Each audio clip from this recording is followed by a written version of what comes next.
Hello, everybody, and welcome into another episode of our trade deadline series of videos we have at the Hockey Writers YouTube channel. I'm joined in, as always, by Alex Chauvancy here. This will be our final one on the 2024 trade deadline. We're going to talk about a few names that did not get moved that we were anticipating were going to be moved. But Alex, how's it going? Pretty good. Just trying to recover after a busy week with the trade deadline. It was pretty crazy. So I'm happy the Devils game was a noon start today. I can get to sleep kind of early tonight. It's pretty nice. For sure. Yeah, those early games are good for for us here for writing Yeah. about them. Yeah, well let's get into this because we had a top 30 trade bait board at the hockeywriters.com for I don't know, last couple months where we kept updating it, adding names, removing. And a few of them weren't moved, which there were some that were for sure were like, yeah, they're definitely going to be moved at the deadline. Never happened. Let's start. We'll start with a couple names that we're probably sure the why didn't like. Eberle was because of an extension. He was signed just a couple or a day before, or maybe it was the day of It the was the day deadline. of. Yeah, it was the day Yeah. of the deadline. So Yeah. his name was removed for sure. Nick Seeler signed an extension too. So those two names are for sure. They weren't going to move them unless it was a sign and trade, which rarely happens around the deadline. It's usually that happens in the off season. So those guys for sure. Let's start with Jacob Markstrom.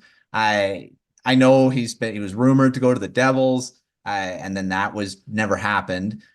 What do you think about that? Is that just something that we're going to see in the off season? Why wasn't it done around the deadline?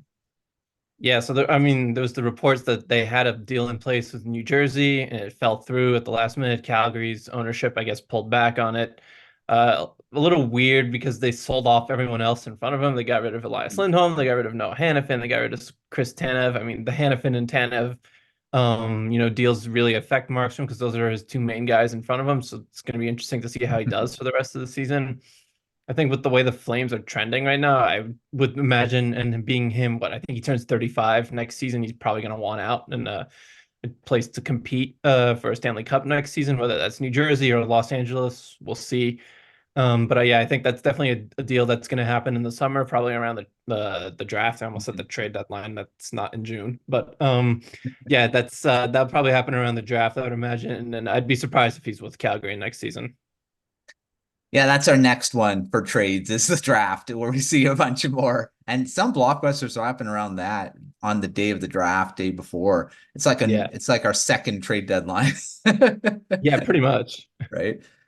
All right, next name, which was seventh on our board, was Pavel Buchnevich, who kind of entered that realm not that long ago. I mean, it wasn't that he was supposed to be traded. And then he started getting in the rumors, and once some other names went off the board, he's got term on his contract. Why didn't the Blues decide on moving him on the deadline? Here's another guy that probably could be traded in the offseason.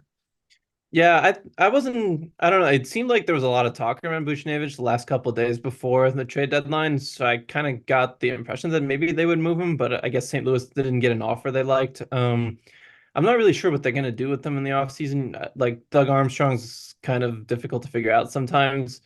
I could see them trying to get an extension done with him once July 1 rolls around, which is when he'll be eligible for a new extension.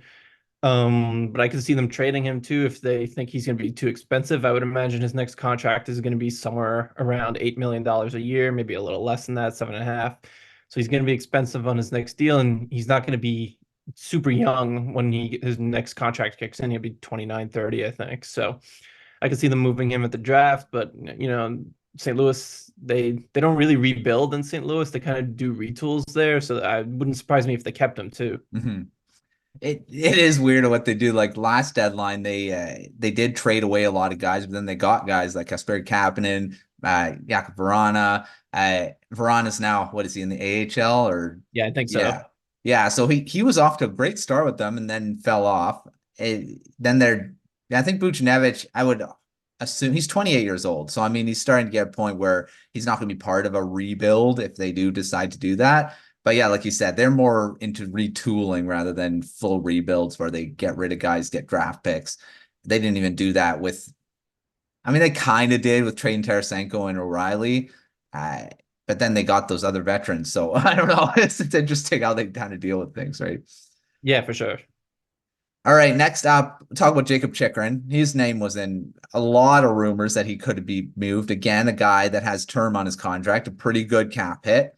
So I think the Senators could move him if they decided to. Why wasn't that one done around the deadline? Yeah, I actually thought this one was going to happen before the deadline. I think Chris Johnston said on his podcast that it seemed likely he was going to move. It was either Chris Johnston or Darren Drager. I can't Mhm. remember which one, but it was one of the big insiders that it sounded like he was going to move. I think it was Jakob mentioned it when we did the show like a couple of nights ago that Ottawa's got an abundance of left-handed shot defensemen. So they have a decision to make there. Is it going to be Chychrun? Is it going to be Thomas Chabot? Is it going to be Eric Brandstrom? I think they got a couple of left shots coming up too, like Tyler Clevin and in the prospect pool. So they have a decision to make there. I think Chychrun definitely. It sounds like Chychrun will definitely move in the summer. He's got 1 year left on his contract, but a really good cap hit of like $4.6 million. For what he brings to the table. I mean, that's he brings more than $4.6 million worth of value to your team. So Yeah. I think they would be smart to move on from him if he's not going to resign in Ottawa. I think he's an Ottawa native, right? So Mhm. a little surprising in that regard that he could be on the move. But I think going back to the Devils, they really need a left-handed shot on the left side of their blue line. So I wouldn't, and after not getting Hanifin, wouldn't surprise me if that's someone that they target in the offseason in Mhm. addition to Markstrom. So, but yeah, I think that's a move we see maybe around the draft as well. Yeah, a lot of these names are we're gonna revisit around the draft. I think we've already mentioned a few. Uh, Next up, Mikael Granlund. I mean, San Jose Sharks. They went and traded Thomas Hertl. They traded some of their other pieces. Anthony Duclair. They didn't trade Granlund though. He's 32. He's a definition of a guy that could help a playoff team. It's kind of surprising he wasn't a guy that got moved at the deadline. Yeah, I think the only thing that probably kept teams away from him was his $5 million cap it for another season and a half. Mhm. Yeah, season and a half. So I think that kept teams away from him, but he's having a pretty good season. I think he's on pace for I don't think he's on pace for all 82 games. I think he missed time with an injury, but he's on pace for like 55 points or something like that. It's a nice rebound season with San Jose. He could be a good trade deadline piece for them next year. I'd be surprised if he got moved in the offseason, but looking ahead to a year from now at the 2025 trade deadline, if he produces at the rate he is now, he'd probably be a good trade chip for them. Mhm. The one problem, and I think it was Jakob mentioned when we did the show last night, is that San Jose doesn't have any retention slots left. Right. So if they want to trade Granlund's $5 million cap hit next trade deadline, that could be a problem. We're supposed to get the jump in the cap this summer by like $4.5 million. So that'll help a lot of teams, but not having retention slots anymore is definitely going to be a problem. The Sharks are going to have to try to get a third team to be those brokers to try to make trades. I think now Yeah, for with sure. reducing that salary cap. So that's going to be something we're going to be looking at. I think a lot of teams, once those salary retention slots are gone, it's getting that third party involved, and that happened a few times around the deadline this year, right? So it seems like it's the new thing teams are doing, getting involved, getting a draft pick by just taking on salary. Yeah, So, especially in the flat cap era too. And with San Jose too, it's not like these retention slots are opening up anytime soon. They have right. on Hurdle for 6 years and then Carlson for how many years? I think three more after this one. So they're not gonna have retention slots for a while. Hmm. Yeah, that's going to be interesting to follow for them because they do got to move some guys to get the young guys in. And yeah, we'll see. That's going to be something to watch for sure. All right, next up, let's talk about Frankie Vatrano in Anaheim. Another name that was in the trade rumors quite a bit. He's having a great season. Would help a lot of teams that missed out on Tyler Toffoli. I guess Thomas Hurdle now too. Uh, why wasn't he moved? Because let's say he was a pretty good consolation prize for a lot of these big names that moved before him. Yeah, I'm really surprised that Anaheim didn't move him. I when I last did the update for the trade bait list, I think I saw his shooting percentage was like in the mid 20s. I don't know if it's still there. It's probably still around Oh 20, yeah.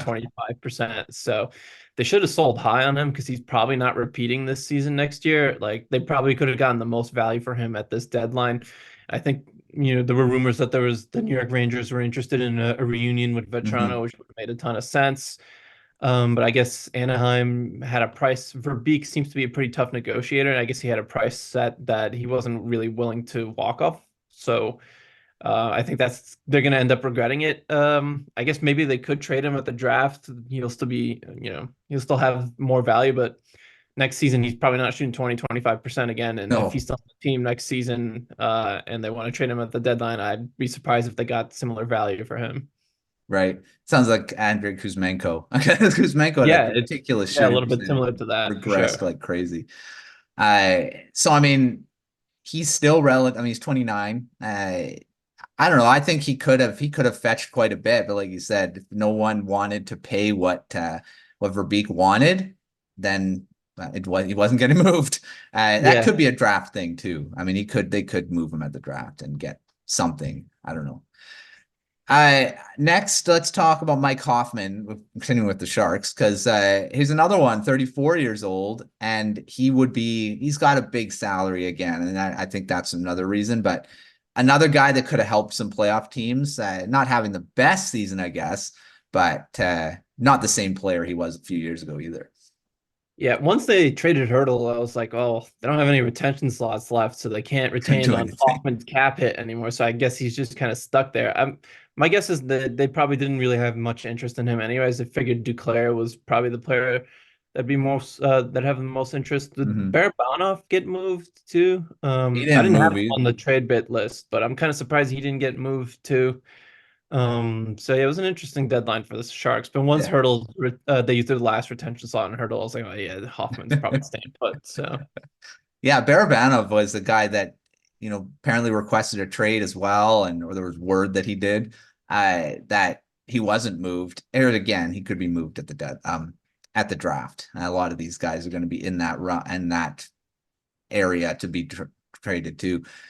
Let's talk one more guy, Tyson Barrie, another guy. He requested a trade quite a while ago now, but with the Predators in the playoff mix, maybe he rescinded it. I don't know, but why wasn't he moved where Predators were moving a few guys? yeah, I'm not really sure too. Like I thought the rumor was that Calgary was he was gonna get moved to Calgary. I guess it didn't happen. And yeah, like you said, he requested a trade. Got to be a couple months ago at this Yeah. point. So yeah, a little surprised he didn't move, but like you said, also that they're still in the playoff race, and I guess maybe they value having him in that third pair role. They did like a mix of buying and selling at the deadline too, so they didn't completely sell off. And I think the thing is too with Barry is like it's not like you're hoping to get a first round pick for him. He doesn't have that kind of value. So I'm kind of surprised no team maybe offered them a mid round pick Hmm. to take him off their hands, but I guess that wasn't the case, and they felt it was best to keep him instead of just not getting what they thought was fair value for him. Right.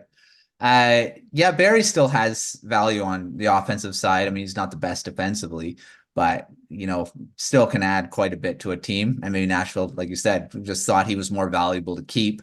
And who knows? He may not feel as strongly to leave because the Predators are in that mix to make the playoffs. So who knows? We'll see. Yeah. I Let's talk about Scott Laughton just to finish this off because he was in a lot of the trade rumors and he's a centerman. And a lot of centers went at around the deadline. I He's still relative. I mean, 29, I guess it's not young. He's more in that range. What do you think about why wasn't Laughton moved from the Flyers? I think the rumored price for him was a first round pick, which is a little outrageous to be honest. For him, he's a fine third line center, but I don't. First round pick is probably too much. If Briere was kind of set on getting that price for him, I'm not surprised if they didn't really get any offers that they thought would be fair to move off of him. So I think he's got a little term on his deal too. I think a couple, what is it, 2 years, I think, at the $3 million, something like that. So Yeah. yeah, so his cap hit, I mean, $3 million is kind of a reasonable cap hit for him. Maybe they think they can move off him at the draft too, but they're also in a playoff spot. They look like they're in a pretty good spot too to stay in the playoffs. So maybe they thought it was best to hang on to him for the rest of the season.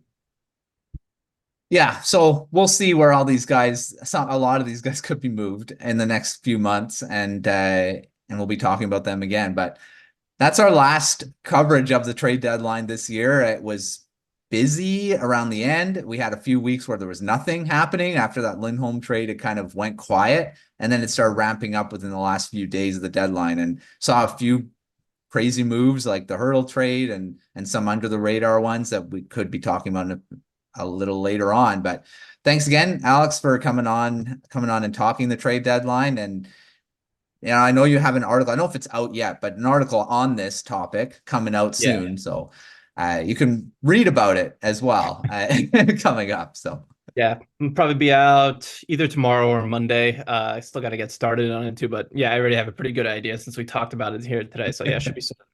there you go. So pairing it, you can watch it, you can read about it. Make sure checking out everything at thehockeywriters.com. We got analysis of all the trades that happened. A lot of the writing teams are putting together articles, recaps, all that stuff. So take a look at that. But until you see me or whoever on the YouTube channel here, check that out. Subscribe if you haven't already. Until next time, we'll see you on another video here at the Hockey Writers YouTube channel.